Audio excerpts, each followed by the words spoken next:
Hello guys, welcome back to my channel earth mom reactions. मैं हूं ज्योति और welcome है आप सभी का मेरे चैनल में। चैनल में नए हैं तो प्लीज़ चैनल को सब्सक्राइब ज़रूर कीजिए। वीडियो पसंद आई तो लाइक भी करिए। कमेंट सेक्शन में कमेंट करके ज़रूर बताइए कि आप सबको मेरा वीडियो कैसा लगा। तो कल रात के 2:30 बजे जो रायता यहाँ पर फैलाया गया, जिस रायते की चपेट में घर की छोटी बहू, बड़ी बहू, माता जी, पिताजी, बोले तो घर के बच्चों से लेकर बूढ़े हर किसी को पीस दिया गया। आखिर इस कंट्रोवर्सी में आगे क्या क्या हुआ है और क्या क्या हमने देखा है, उस चीज़ के ऊपर हम लोग अपना यहाँ पे ओपिनियन देंगे। आई नो कि हमें डिस्ट्रैक्ट करने की बहुत कोशिश की जाएगी, टारगेट करने की बहुत कोशिश की जाएगी, बट इस वक्त पे मेरा मेन काम जो है वो है रिएक्शन देना। और अगर मैं सवाल जवाब में उलझ गई तो मैं अपना रिएक्शन का काम ठीक से कर नहीं पाऊंगी और पब्लिक प्लेटफॉर्म पे गंदगी ये परोसते रहेंगे और उस गंदगी पे बात करने से हमें मना करते रहेंगे। तो ये तो गाइस पॉसिबल नहीं है, राइट? तो चलिए अब यहाँ पे हम लोग पोस्टमार्टम करेंगे आज के लेटेस्ट व्लॉग के बारे में, क्योंकि आप सब लोगों के कमेंट भी आ रहे हैं पिछली वीडियो में कि दीदी रात की वीडियो गई, अब थोड़ा दिन की वीडियो में प्रकाश डालो, दीदी दिन की वीडियो में प्रकाश डालो। तो जी हाँ, मैं दिन के लेटेस्ट व्लॉग देख के आई हूँ। मैं सबका रोना देख के आई हूँ, सबका मतलब सबका रोना यहाँ पे देख के आई हूँ। तो आज उन्हीं चीज़ों के बारे में हम लोग यहाँ पे बात करेंगे, ठीक है? उम्मीद है कि आप लोग कमेंट सेक्शन में अपनी सूझबूझ के हिसाब से, निस्वार्थ भाव से, बिना किसी अंधभक्ति के कमेंट करेंगे, राइट? तो वीडियो में आगे बढ़ने से पहले आप लोगों के साथ मैं कैसे भूल सकती हूँ ये कॉटन का खूबसूरत सा काफ्तान नाइट ड्रेस शेयर करना। गाइज कॉटन का है, बहुत अच्छा फैब्रिक है, बहुत खुला डुल्ला है, सभी साइजेस में अवेलेबल है। ये इसका फुल लेंथ फोटो है, मेरी इसी वीडियो के कमेंट सेक्शन में लिंक पिन मिल जाएगा, आप वहाँ से बाय कर लेना। है कुछ लोगों को मेरे लिंक शेयर करने से भी प्रॉब्लम, तो मैं ये बोलूँगी कि दूसरे को देख के जलो मत, अपनी उपलब्धि तय करते रहो, लेकिन दूसरों की उपलब्धि के बीच में रास्ते का कांटा मत बनो।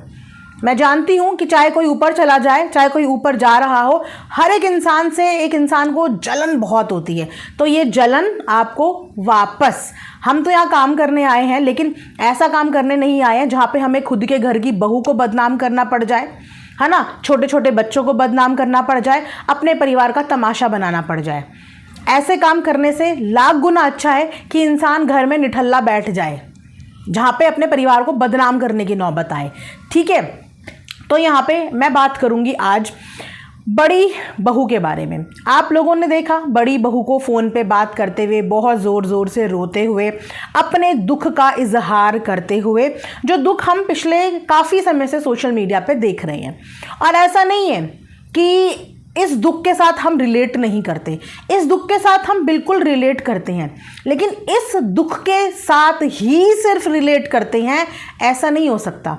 हम पूरा उसके दुख को समझ पा रहे हैं तो हम दूसरी औरत के दुख को ना समझें, ऐसा नहीं हो सकता, ऐसा बिल्कुल भी नहीं हो सकता। मैं यहाँ पे सिर्फ एक सवाल ये करना चाहती हूँ कि जो भी स्टेटमेंट पास हुई वो किसने की? वो एक भाई ने की, वो किसको की? वो दूसरे भाई को की। तो जब भाई भाई के बीच में ये आर्ग्यूमेंट हुआ है, ये हॉट टॉक हुई है, तो उस हॉट टॉक में भाई की बीवी को सुनाने का मतलब क्या है? बीवी को सुनाने का मतलब यहाँ पे क्या है? क्या भाई ने ये सही किया या गलत किया? इन दोनों भाइयों के ऊपर मैं सेपरेटली बात करूंगी, क्योंकि मुझे वीडियो में ना खिचड़ी पकाना बिल्कुल भी अच्छा नहीं लगता। तो इन दोनों भाइयों ने क्या एक दूसरे को बोला, कितना बोला, उसके ऊपर मैं अपने विचार रखूंगी। लेकिन फिलहाल मैं यहाँ पे घर की दोनों बहुओं के बारे में विचार ये रखने वाली हूँ कि जब गलती पति ने करी तो उसकी सज़ा एक बीवी को क्यों मिले? पास्ट में इधर बड़ी बहू के पति ने भी बहुत गलतियाँ करी, लेकिन उसकी इतनी सी भी सज़ा हमने बड़ी बहू को दी नहीं। पति गलती पे गलतियां करता रहा, लेकिन उस गलती की इतनी सी भी आज हमने बड़ी बहू पे आने नहीं दी।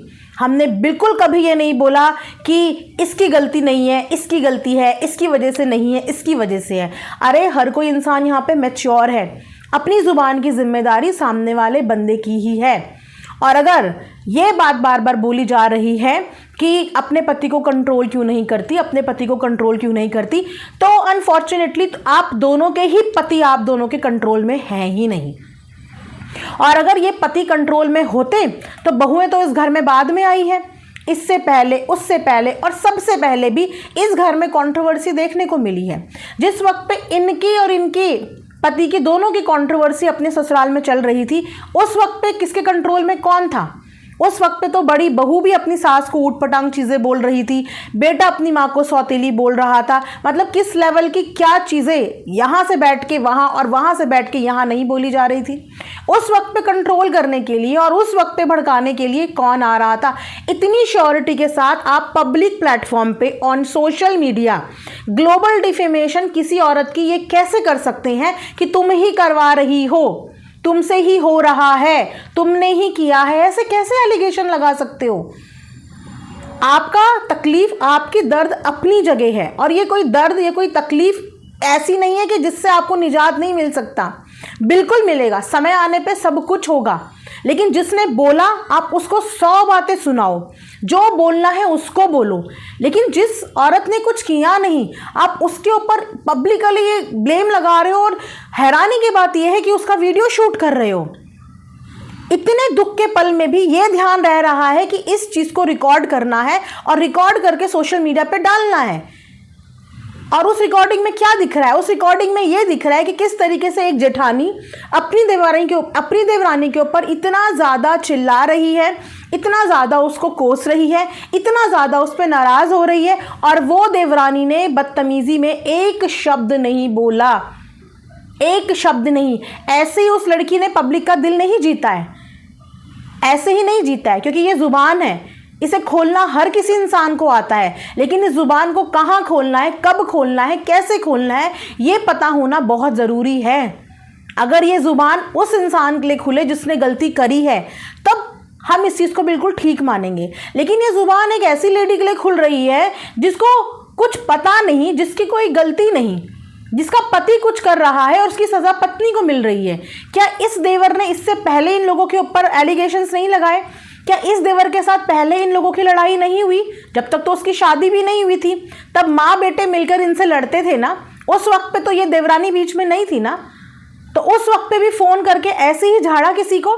लेकिन आज उसकी शादी हो गई है और आज भी उसका व्यवहार वही है, तो आज उसकी गलतियों की सारी सज़ा उसकी बीवी को सुननी पड़ेगी, और थोड़ा भी नहीं, बुरी तरीके से सुननी पड़ेगी। मैं ट्रस्ट में बता रही हूँ, जितना उस लड़की ने चुपचाप होके दीदी दीदी दीदी करते हुए इतनी कम आवाज़ में सब कुछ सुन लिया ना, आजकल की देवरानियाँ इतनी सुनती नहीं हैं। आजकल की लड़कियाँ इतना बर्दाश्त नहीं करती हैं। आप किसी को, किसी के पेरेंट्स को इतने हद तक बदनाम कर दो, उसकी रिकॉर्डिंग डाल दो, और उसके बाद वो लड़की अगर चुपचाप सुन रही है, तो इसका मतलब ये उसके संस्कार हैं, उसके अंदर सहन शक्ति है। परिवार को तोड़ने में मिनट लगते हैं। यहाँ से ये गुस्सा हुई, वहाँ से वो भी चीख चिल्ला के बात कर सकती थी ना, लेकिन उसने बड़े का लिहाज रखा, बड़े छोटे का लिहाज रखा, उसने कुछ नहीं बोला। वो दीदी दीदी करते यही बोलती चली गई कि दीदी मुझे नहीं पता, मैं क्या करूं, मैं समझाती हूँ, और ये कह रही हैं सब कुछ तुम्हारी वजह से हो रहा है। मतलब उनके पति जो ताने मारते हैं वो इनकी वजह से हो रहा है। चलो यहाँ पे कंट्रोल की ही बात करते हैं कि तुम्हारा पति तुम्हारे कंट्रोल में है। बहू के ऊपर इस वक्त पे यही बातें उठ रही है ना कि आपका पति आपके कंट्रोल में है और आप अपने पति को कंट्रोल करते हो, उसके कान भरते हो। इसी तरीके के एलिगेशंस उसके ऊपर लग रहे हैं ना कि वो कान भरती है।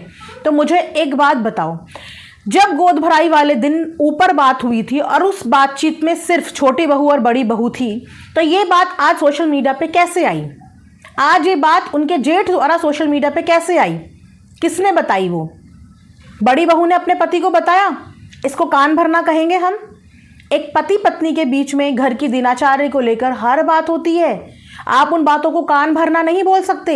जिस तरीके से घर में क्या हुआ, कहाँ क्या हुआ, आप अपने पति से सारी चीज़ें शेयर करते हैं, दूसरी पत्नियां भी अपने पतियों के साथ सब कुछ शेयर कर सकती हैं। उसके मात्र एक स्टेटमेंट से कि घर का ऊपर का पोर्शन जो है वो खुला डुल्ला है, उसके ऊपर ये क्लेम कर दिया कि ये तो घर, किचन, कमरा, फ्लैट, सब कुछ, चूल्हा चौका सब कुछ अलग कराना चाहती थी। इतना ज़्यादा मैनिपुलेशन, जबकि उसके पति ने चीख चीख के, चिल्ला चिल्ला के कहा है कि हमें किचन की बात ही नहीं करी है, हमें किचन चाहिए ही नहीं, हमें मात्र एक कमरा चाहिए था। आज ये देवरानी जिसने उस वक्त पे साथ दिया, जिस वक्त पे आपको साथ की सबसे ज़्यादा ज़रूरत थी, सबसे ज़्यादा ज़रूरत, उस वक्त पे आपने अपने दोस्तों से रिश्ते तोड़े। पास्ट कंट्रोवर्सी अगर आप उठा के देख लो, बड़ी बहू के साथ सिंपैथी रखने वाला हर कोई इंसान था। उस कंट्रोवर्सी में ऐसा एक इंसान भी नहीं था जिन्होंने इसको सपोर्ट ना किया हो या इनके साथ रिलेट ना किया हो। लेकिन इन्होंने बदले में क्या किया?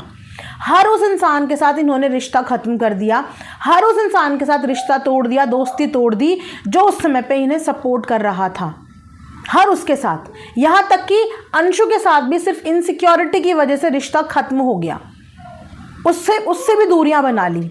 मतलब लाइफ में इतना इनसिक्योर होके करना क्या है, इतना नेगेटिव होके करना क्या है कि यहाँ पे एक सेकंड में रिश्ता तोड़ दिया। मतलब ये रिश्ते इतने कच्चे हैं, इतने कच्चे रिश्ते हैं। उस देवरानी ने आपको उस समय पे सहारा दिया जिस वक्त पे ये पति जो आज आपके साथ में बैठा है ये भी नकार गया था आपको सहारा देने से। वो तब आपके साथ बहन की तरह खड़ी रही। गोद भराई में कोई एक जना भी वो व्लॉग देख के बता दे कि बैठी हुई देवरानी को इस बात से ज़रा भी ऑब्जेक्शन हुआ कि मेरी जेठानी मेरे पास में क्यों बैठ गई। उसके चेहरे पे मुस्कुराहट हटी नहीं। वो हर बार हमेशा व्लॉग में यही बोलती हुई नज़र आई है कि आपकी भी भगवान जल्दी गोद भर देंगे, आपकी भी भगवान जल्दी गोद भर देंगे। ये चाहे 2 दिन के लिए वहाँ पे कलेश हुआ हो, लड़ाई हुई हो, झगड़ा हुआ हो, लेकिन उसने अपनी बेटी इनके हाथ में सौंप दी थी। तो उस देवरानी की, उस लड़की की कहाँ पे गलती है कि उसने कहाँ पे प्यार देने में, इज्जत देने में या अपनी बेटी आपको देने में कोई कसर छोड़ी हो? उसने तो कभी भी कोई गलती अपनी तरफ से नहीं करी। अब आप बताइए कि आप किसके मैनिपुलेशन में हैं। अब आप ये बताइए कि आपको कौन कंट्रोल कर रहा है, और आप ये बताइए कि आपके दिमाग में ये चीज़ें किसने डाली, क्योंकि आप दोनों तो वहाँ पे रहते नहीं हो। जिस जगह पे आप दोनों रहते नहीं हो वहाँ की सारी खबरें आपके तक जो पहुँच रही हैं, आप बताइए कि आपको कौन कंट्रोल कर रहा है उन लोगों के खिलाफ। इतना ज़्यादा नफरत आज देखने को मिली है, तो ऐसा नहीं लग रहा था ये कि ये किसी करंट मुद्दे के ऊपर झगड़ा हो रहा है। ये आज ऐसा लग रहा था जाने पता नहीं कितने दिन की भड़ास है, जो भड़ास इस तरीके से सामने आ रही है। किसी की ज़िंदगी में बेबी जल्दी हो जाता है, किसी की लेट होता है। उसको भी ज़िंदगी में एकदम से बच्चा नहीं मिला, उसका भी मिसकैरेज हुआ, उसको भी स्ट्रगल करना पड़ा बच्चे के लिए, और दोबारा भी जब उसका बच्चा हुआ तो वो भी ऑपरेशन से हुआ, उसने भी वो पूरा स्ट्रगल किया है। आपकी तकलीफ़ अगर आपकी तकलीफ़ है और आपकी तकलीफ़ में अगर हम सब आपके साथ हैं, तो उसकी तकलीफ़ में उसे छोड़ने को कैसे आप लोग बोल सकते हो जस्ट बिकॉज उसको विलन बना के? तो ऐसी कहानी से, ऐसी वन साइडेड स्टोरी से कोई भी विलन नहीं बनता कि राह चलते किसी के ऊपर भी एलिगेशन लगा दो कि तुम्हारी वजह से ये सब हो रहा है, तुम्हारी तुम्हारी तुम्हारी। जी नहीं, ये सब कुछ हो रहा है तो घर के लड़कों की वजह से, ये सब कुछ हो रहा है घर के बड़ों की वजह से, क्योंकि उनके हाथ में बागदौड़ नहीं है अपने घर की। इस घर की बहुएं कभी गलत हैं ही नहीं, ना कभी गलत थीं, और स्पेशली जो छोटी बहू है वो कभी गलत है ही नहीं, क्योंकि उसने कभी सोशल मीडिया पे ज़ुबान खोली ही नहीं। सिर्फ उसने अपनी दिल की बात शेयर करी कि कमरा अच्छा लग रहा है तो उसके ऊपर ये इल्ज़ाम लगा दिया। मतलब आज की डेट में देवरानी जेठानी आपस में बात भी नहीं कर सकती हैं, क्योंकि अगर उन्होंने बातों बातों में एक दूसरे के साथ दिल की कोई बात शेयर करी हो तो वो बातें किस तरीके से सोशल मीडिया पे आ जाएंगी। आप ये आज नमूना देख लो, आप ये नमूना देख लो कि मेरा भाई तो ऐसा कभी नहीं था, ये भाई ऐसा ही था। शायद मेमोरी कमज़ोर हो गई है, या फिर मुद्दा भाई को बदनाम करना नहीं है, मुद्दा सिर्फ उस लड़की को बदनाम करना है। अगर आज बड़ी बहू अंडर ट्रीटमेंट है तो आज वो औरत भी रिकवरी पीरियड में है। आज वो औरत भी रिकवरी पीरियड में है जिस औरत को फीड कराने के लिए मदर मिल्क नहीं हो रहा है। इस स्ट्रेस को आप लोग समझ सकते हो? जब एक माँ के बच्चे को माँ का दूध ना हो रहा हो, ये एक माँ के लिए कितनी बड़ी स्ट्रेस की बात है। आप समझ सकते हो वो अभी किस फेज से गुजर रही है। इस फेज पे उसे आप लोगों के साथ की ज़रूरत थी, आप लोगों के सपोर्ट की ज़रूरत थी, या फिर आप लोगों के एलिगेशन की ज़रूरत थी। कल जब आपके खुद के पति आपके सामने बैठ के इस पे एलिगेशन लगा रहे थे इस देवरानी पे कि इसी की वजह से ये हुआ, इसने वो किया, यहाँ तक कि इसके माता पिता को नीचा दिखा रहे थे, आप सामने बैठे हुए कंट्रोल नहीं कर पाई ना, आप सामने बैठे हुए अपने पति को नहीं रोक पाई ना, इसी तरीके से वो भी अपने पति को नहीं रोक पाई। और ऐसा गाइस अक्सर होता है, चाहे पति पत्नी के बीच में कितना भी प्यार हो, बहुत सारी सिचुएशन ऐसी होती कि जब भाई भाई झगड़ रहे होते हैं ना तो बीवियों की कोई सुनता नहीं। बीवियों को कोई पूछता नहीं, लेकिन उसके बाद भी समझदारी यही कहती है कि देवरानी जिठानी कम से कम आपस में बना के तो रखें, कम से कम ये तो सोचें कि हमारे बुरे वक्त में ये हमारे साथ था, लेकिन जब उसका वक्त आया, जब उसको आप सबकी ज़रूरत थी, ये था उसका वक्त जिसमें उसे आप सबकी ज़रूरत थी, तो उसने तब भी आप लोगों से शिकायत नहीं करी, उसने तब भी कुछ नहीं बोला। वहाँ से उसकी आवाज़ भी हमें सुनाई दे रही थी कि वो वहाँ से आवाज़ देते हुए सिर्फ समझाने की कोशिश कर रही थी कि दीदी नहीं, मुझे नहीं पता। उसे कैसे पता होगा जब बच्चा ज़िंदगी में आ जाता है ना, और ख़ासकर जब मदर का फीड नहीं हो रहा होता और वो फॉर्मूला मिल्क पे डिपेंड होता है, तो माँ का सुबह शाम दिन रात क्या होता है उसको पता भी नहीं होता। उसने खाना कब खाया उसको याद भी नहीं होता, उसने लास्ट बालों में कंघा कब किया था उसको याद भी नहीं होता, वो लास्ट नहाई कब थी उसको याद नहीं होता। पूरा पूरा दिन बच्चे को देखने में निकल जाता है, और उसके बाद बच्चे अगर हेल्थ इश्यूज से डील कर रहे हों, कभी उस बच्चे की एक आंख में प्रॉब्लम हो रही है, कभी दूसरी आंख में प्रॉब्लम हो रही है, और इस वक्त पे ये वक्त मिला उसको बदनाम करने का, ये वक्त। उसने तो कुछ नहीं बोला था ना, बताओ अगर उसने भी ये शब्द आपके लिए यूज़ किए हों, उसने तो कुछ नहीं बोला था ना। जिस इंसान ने बोला आप उसको जितना मर्जी जो मर्जी बोलो, लेकिन जो मासूम लोग हैं, एक वो मासूम बच्ची जो अभी इस दुनिया में आई है, एक वो मासूम माँ जिसने अभी इस बच्ची को दुनिया में लाया है, वो आपकी डांट सुन रही है और आपका पति उसको बदनाम कर रहा है, सामने सामने सब कुछ हो रहा है। हमने बहुत आवाज़ खड़ी करी है इस चीज़ के लिए कि एक औरत को बच्चे के लिए टारगेट नहीं करना चाहिए, बहुत बार आवाज़ खड़ी करी है इस चीज़ के लिए, लेकिन अनफॉर्चुनेटली ये मुद्दा हमेशा यूट्यूब पे लाने वाली आपकी खुद की फैमिली हो जाती है। आप लोग हमेशा इस मुद्दे को रिफ्रेश करते हो, हर 2-3-4 महीने में ये मुद्दा आता है, वरना यहाँ पे बहुत से ऐसे लोग हैं जिनकी शादी को 5-5, 6-6, 10-10 साल हो गए, मजाल है उनको कोई बच्चों के लिए ताना मार दे। क्यों? क्योंकि उन्होंने कभी ये कंटेंट सर्व ही नहीं किया। आज संभावना सेठ के पूरे 10 साल के बाद बेबी हुआ है, मजाल है कि इस 10 साल की जर्नी में किसी ने संभावना सेठ को बच्चे के लिए ताना मारा हो। क्यों? क्योंकि उसने कभी इस चीज़ का कंटेंट नहीं बनाया, उसने कभी इस चीज़ के बारे में शोकेस नहीं किया। दिव्यंका त्रिपाठी के पूरे 10 साल के बाद बेबी हुआ है, उसको किसी ने कुछ नहीं बोला। और भी इर्द गिर्द के बहुत सारे व्लॉगर हैं जिनकी शादी को 5-5, 6-6 साल हो गए हैं, कोई उनको टारगेट नहीं कर रहा है, किसी को कोई लेना देना नहीं है किसकी ज़िंदगी में कब बेबी आ रहा है, किसकी ज़िंदगी में नहीं आ रहा है। लेकिन जब आप अपनी इस वीकनेस का कंटेंट बनाते हैं और अपनी इस वीकनेस को पब्लिक प्लेटफॉर्म पे दिखाते हैं, तो वहाँ पे कुछ लोग आपको पसंद करने वाले भी मिलते हैं और कुछ लोग नापसंद करने वाले भी। और आपने टाइम टाइम पे इस चीज़ को सर्व किया है। मैं बिल्कुल इस चीज़ को समझती हूँ कि तकलीफ़ होती होगी, अधूरापन फील होता होगा, लेकिन उस चीज़ के लिए आप सबसे लड़ लो, ये कहीं की समझदारी नहीं है।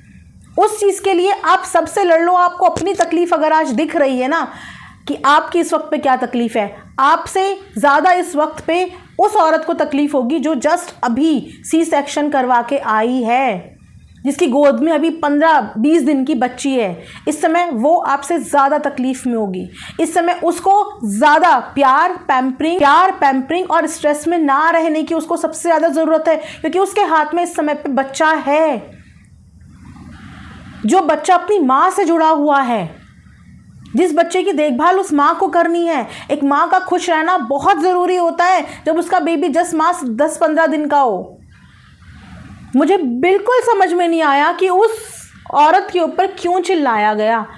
पति आ रहा है, वो भी उसी को बदनाम करके जा रहा है, बीवी आ रही है, वो भी उसके ऊपर चिल्ला रही है। मैं अप्रिशिएट करती इस वीडियो को और मैं फुल सपोर्ट करती इस वीडियो को अगर स्क्रीन के उस तरफ इनका देवर होता। और जिस तरीके से ये अपनी देवरानी पे चिल्लाई हैं, ये इसी तरीके से अगर अपने देवर को डांट रही होती, उसको चिल्ला रही होती, तो मैं सपोर्ट करती इस बात को कि बिल्कुल सही बंदे के ऊपर चिल्ला रहे हो, ये डिजर्व करता है। लेकिन जो बीच में नहीं है, अगर आप उसके ऊपर चिल्ला रहे हो और फिर आप अपना दुख अगर बता रहे हो, तो आप दूसरे को भी बहुत दुखी कर रहे हो। और कहते हैं ना कि जिस इंसान का कोई कसूर नहीं होता, निर्दोष इंसान को रुलाना, उसके आंसू लेना, और वो भी एक जो जस्ट अभी एक बच्चा पैदा करके आई हो, उसके बच्चे को लेके पूरा कलेश हो रहा है। क्या बीत रही होगी उसके दिल में, क्या फील कर रही होगी वो कि उसके गोद में बच्चा होगा, वो फीड करा रही थी शायद उस वक्त, जिस वक्त पे इनका कॉल गया और आप वहाँ से उसके ऊपर चिल्ला रही हैं, आप लगातार उसके ऊपर हावी हो रही हैं और वो वहाँ से बच्चे को दूध पिला रही है। जब बच्चा फीड करता है ना, वो पल एक ऐसा पल होता है जिस पल में बोलते हैं कि माँ को बोलना भी नहीं चाहिए, शांत वाला पल। लेकिन उस पल में वो सिर्फ समझाती रह गई, लेकिन ये उनके ऊपर एलिगेशन पे एलिगेशन इतने कॉन्फिडेंस के साथ, इतनी श्योरिटी के साथ कैसे लगा सकते हो? नहीं, दर्द अगर आपका है तो दर्द उसका भी है। यहाँ पे छोटे व्लॉगर, बड़े व्लॉगर, देवरानी जेठानी वाला सिस्टम नहीं चलेगा। यहाँ पे दुख का सिस्टम चलेगा। जब उसने आपके पल में आपका दुख समझा था तो इस वक्त पे आपका समय था इस दुख को समझने का और समझाने का। जिस तरीके से वो अपने पति को लड़ने से नहीं रोक पाई, उस तरीके से आप भी अपने पति को अपनी ही देवरानी को टारगेट करवाने से नहीं रोक पाई। As simple as that. I hope कि मेरा ये वीडियो आप लोगों को पसंद आया होगा। मिलेंगे नेक्स्ट रिएक्शन वीडियो में, जहाँ पे हम बेसिकली इन दोनों भाइयों के बारे में बात करेंगे जो कमेंट एक भाई ने दूसरे भाई को मारा है about the baby, about the pregnancy. तो आप मेरे उस वीडियो का ज़रूर वेट करना। तब तक स्टे ट्यून्ड।